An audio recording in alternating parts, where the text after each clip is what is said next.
Vice President, Mr. Speaker, members of the Senate, of the House of Representatives,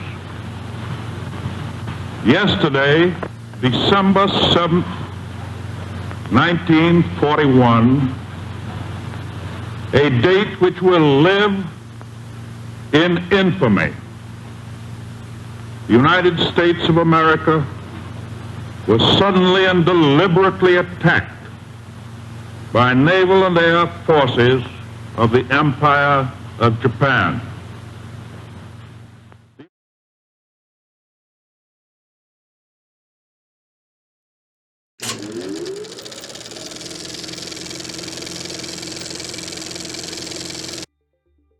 On December 7th, 1941, Pearl Harbor was attacked by the Japanese Empire.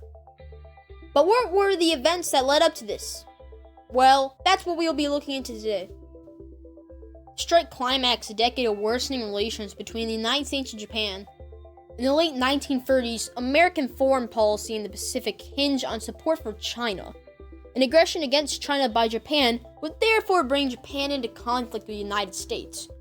As early as 1931, the Tokyo government had extended its control over the Chinese province of Manchuria, and the following year the Japanese cemented their hold on the region with the creation of the puppet state of Manchukuo.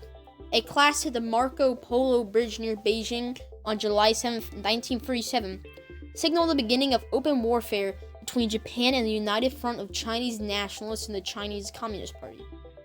In response, the United States government extended its first loan to China in 1939. As the United States watched Japanese forces sweep down the coast and then into the capital of Nanjing, popular opinion swung firmly in favor of the Chinese. Tensions with Japan rose when the Japanese army bombed the USS Panay as it evacuated American citizens from Nanjing, killing 3. The US government, however, continued to avoid conflict and accepted an apology and indemnity from the Japanese. An uneasy truce held between the two nations into 1941. Beginning in the summer of 1941, the US began to restrict the export to Japan of materials useful in war. Between June 1940 and the fateful crisis of December 1941, the tension constantly mounted. In July 1941, by which time the Japanese had occupied all of Indochina and had entered into an alliance with the Axis powers, the US government severed all commercial and financial relations with the Japanese. Japanese assets were frozen, and an embargo was declared on shipments to Japan of petroleum and other vital war materials. Nonetheless, negotiations looking to find some kind of understanding between the United States and Japan took place for the autumn of 1941, and not until near the end of November did it become clear that no agreement was possible. Although Japan continued to negotiate with the United States up to the day of the Pearl Harbor attack, the government of Prime Minister Warning. Japanese pronunciation ahead. Tojo Hideki decided on war. Admiral Yamamoto Isoroku, the commander-in-chief of Japan's combined fleet, had planned the attack against the US Pacific Fleet with great care.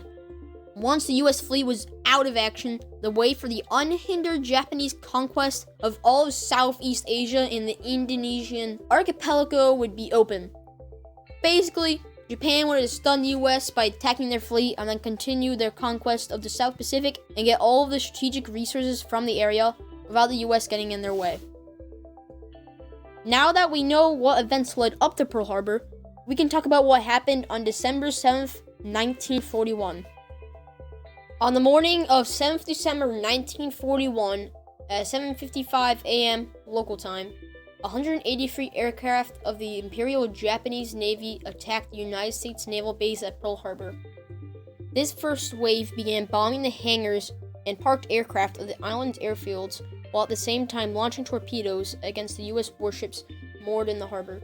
In the first 5 minutes of the attack, 4 battleships were hit, including the USS Oklahoma and the USS Arizona. Minutes later, the Arizona exploded after a bomb hit its gunpowder stores, sinking the ship and killing 1,177 of its crew. This devastating attack was followed an hour and a half later by a second wave of 170 Japanese aircraft. Within 2 hours, 18 U.S. warships had been sunk or damaged, 188 aircraft destroyed, and 2,403 American servicemen and women killed. Many of these ships were repaired and fought in later battles, and crucially, all 3 of the Pacific Fleet's aircraft carriers were not at Pearl Harbor during the attack and escaped damage. They were to prove vital in the coming Pacific campaign.